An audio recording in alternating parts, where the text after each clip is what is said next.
ಇದು ಕೊಂಕಣಿ ಸಮುದಾಯದವರು ಮಾಡುವಂತಹ ಒಂದು ಸಾಂಪ್ರದಾಯಿಕವಾದಂತಹ ಸಾಂಬಾರ್.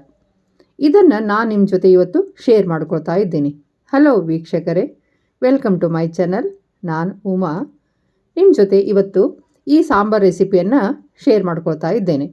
ಇಲ್ಲಿ ನೋಡಿ, ಇದಕ್ಕೆ ನಾನೀಗ 1.5 ಲೋಟದಷ್ಟು ತೊಗರಿ ಬೇಳೆಯನ್ನು ಒಂದು ಪಾತ್ರೆಗೆ ಹಾಕಿ ಅದರ ಜೊತೆಗೆ ಆಲೂಗಡ್ಡೆಯನ್ನು ಹೋಳು ಥರ ಕಟ್ ಮಾಡಿ ಅದನ್ನು ಇದಕ್ಕೆ ಸೇರಿಸಿ ಚೆನ್ನಾಗಿ 2 ಸಾರಿ ತೊಳೆದು ಮತ್ತು 2 ಲೋಟ ನೀರು ಸೇರಿಸಿ ನಾನು ಇದನ್ನು ಕುಕ್ಕರ್ನಲ್ಲಿ 3 ವಿಸಲ್ ಬರೋವರೆಗೂ ಬೇಯಿಸ್ಕೊತಾ ಇದ್ದೇನೆ. ಇದಕ್ಕೆ ನೀವು ಬೇರೆ ತರಕಾರಿ ಬೇಕಿದ್ದರೆ ಸೇರಿಸ್ಕೋಬಹುದು, ಆದರೆ ಆಲೂಗಡ್ಡೆ ಸೇರಿಸಿದರೆ ಮಾತ್ರ ತುಂಬ ಸೂಪರ್ ಆಗಿರುತ್ತೆ. ಹಾಗೆ ಇಲ್ಲಿ ನೋಡಿ, ಇದಕ್ಕೆ ಬೇಕಾಗಿರೋ ತರಕಾರಿ ಹೇಳ್ತೀನಿ. ಟೊಮೆಟೊ, ಈರುಳ್ಳಿ, ಮತ್ತು ಇಲ್ಲಿ ನಾನು ಜವಾರಿ ದೊಣ್ಣೆ ಮೆಣಸಿನಕಾಯಿನ ಕಟ್ ಮಾಡಿ ತೊಗೊಂಡಿದ್ದೇನೆ. ನೀವು ಇದು ಇಲ್ಲದಿದ್ದರೆ 1-2 ಹಸಿಮೆಣಸಿನಕಾಯಿಯನ್ನು ಕಟ್ ಮಾಡಿ ಹಾಕ್ಕೊಳ್ಳಿ. ನಂತರ ಕರಿಬೇವು, 1 ಬಟ್ಲು ಕಾಯಿ ತುರಿ. ನಂತರ ಇದು ಮಸಾಲೆಗೆ 2 ಚಮಚ ಹುರಿದ ಧನಿಯಾ, ಅರ್ಧ ಚಮಚ ಹುರಿದ ಮೆಂತೆ, ಅರ್ಧ ಚಮಚ ಹುರಿದ ಸಾಸಿವೆ, 1.5-2 ಚಮಚ ಮೆಣಸಿನ ಪುಡಿ ಮತ್ತು ಒಂದು ಅರ್ಧ ಚಮಚ ಅರಿಶಿನ. ಬೇಳೆ ಬೇಯೋಷ್ಟರಲ್ಲಿ ನಾವು ಒಂದು ಮಸಾಲೆಯನ್ನು ರುಬ್ಕೊಳ್ಳೋಣ. ಇಲ್ಲಿ ನೋಡಿ, ನಾನು ಕಾಯಿ ತುರಿಯನ್ನು ಮಿಕ್ಸರಿಗೆ ಹಾಕ್ಕೊಂಡಿದ್ದೇನೆ. ಒಂದು ಸ್ವಲ್ಪ ಕಾಯಿ ತುರಿಯನ್ನು ನಾನು ಬಟ್ಲಲ್ಲಿ ತೆಗೆದಿಟ್ಟಿದ್ದೇನೆ, ಅದು ಕೊನೆಗೆ ಹಾಕಲಿಕ್ಕೆ ಬೇಕು ಅಂತ. ಈಗ ಅದಕ್ಕೆ ನಾನು 2 ಚಮಚ ಹುರಿದ ಧನಿಯಾ ಸೇರಿಸ್ತಾ ಇದ್ದೇನೆ, ಅರಿಶಿನವನ್ನು ಸೇರಿಸ್ತಾ ಇದ್ದೇನೆ.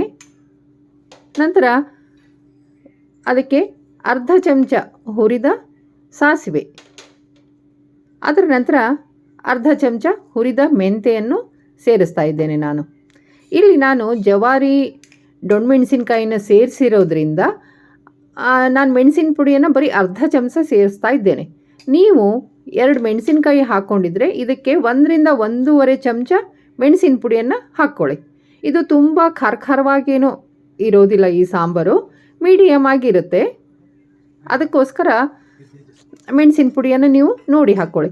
ಇಲ್ಲಿ ನೋಡಿ, ನಾನು ಕುಕ್ಕರ್ನಲ್ಲಿ ಬೇಯಿಸಿದ್ದ ಬೇಳೆಯನ್ನು ಬೇರೆ ಪಾತ್ರೆಗೆ ಹಾಕ್ಕೊಂಡು ಅದನ್ನು ಒಲೆ ಮೇಲೆ ಇಟ್ಟಿದ್ದೀನಿ. ಈಗ ಅದಕ್ಕೆ ನಾನು ಟೊಮೆಟೊ ಸೇರಿಸ್ತಾ ಇದ್ದೇನೆ. ಹಾಗೆ ಈ ದೊಣ್ಣೆಮೆಣಸಿನಕಾಯಿ ಕಟ್ ಮಾಡ್ಕೊಂಡಿದ್ನಲ್ವಾ, ಅದನ್ನು ಸೇರಿಸ್ಕೊಂಡು ಈಗ ಅದಕ್ಕೆ ನಾನು ಉಪ್ಪನ್ನು ಸೇರಿಸ್ತಾ ಇದ್ದೇನೆ. ಜೊತೆಗೆ ಒಂದು ಚೂರು ಬೆಲ್ಲವನ್ನು ನಾನು ಹಾಕಿ ಈಗ ಅದನ್ನು ಬೇಯಿಸಲಿಕ್ಕೆ ಮುಚ್ಚಿಡ್ತೇನೆ. ಅದು ಟೊಮೆಟೊ ಮತ್ತು ಮೆಣಸಿನಕಾಯಿ ಬೆಂದ ನಂತರ ನಾನು ಅದಕ್ಕೆ ಮಸಾಲೆಯನ್ನು ಸೇರಿಸಿದ್ದೇನೆ.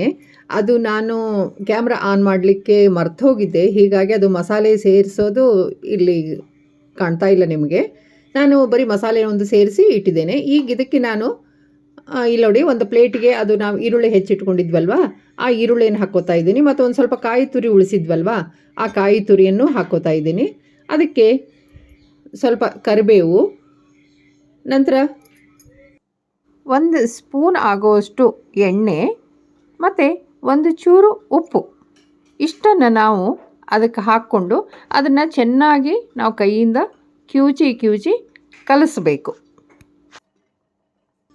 ಅದನ್ನು ನಾವು ಹಾಗೆ ಕಲಸಿ ಈ ಸಾಂಬಾರು ಕುದಿ ಬರ್ತಾ ಇರುತ್ತಲ್ವ, ಆ ಕುದಿ ಬರ್ತಾ ಇರೋ ಸಾಂಬಾರಿಗೆ ಇದನ್ನು ಸೇರಿಸಬೇಕು.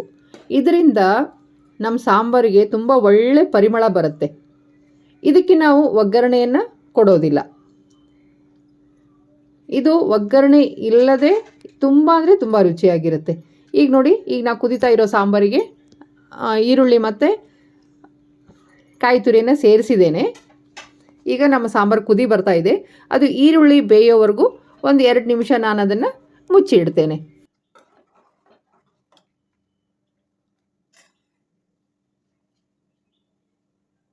ಇದನ್ನು ನೀವು ಒಂದು ಸಾರಿ ಟ್ರೈ ಮಾಡಿ, ನಿಮಗೆ ಖಂಡಿತವಾಗ್ಲೂ ಇಷ್ಟ ಆಗುತ್ತೆ ಅಂತ ನನಗನ್ಸುತ್ತೆ.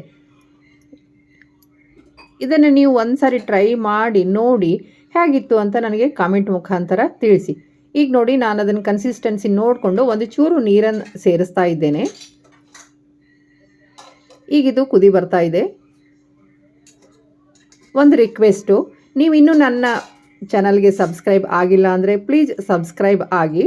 ಇಲ್ಲಿವರೆಗೂ ಯಾರೆಲ್ಲ ಸಬ್ಸ್ಕ್ರೈಬ್ ಆಗಿದ್ದೀರೋ ಅವರಿಗೆಲ್ಲ ನನ್ನ ಧನ್ಯವಾದಗಳು. ನೋಡಿ, ಈಗ ನಮ್ಮ ಸಾಂಬಾರ್ ರೆಡಿಯಾಗಿದೆ. ಈಗ ಇದನ್ನು ನಾನು ಸರ್ವ್ ಮಾಡ್ತೇನೆ. Please like, share and subscribe. Thank you.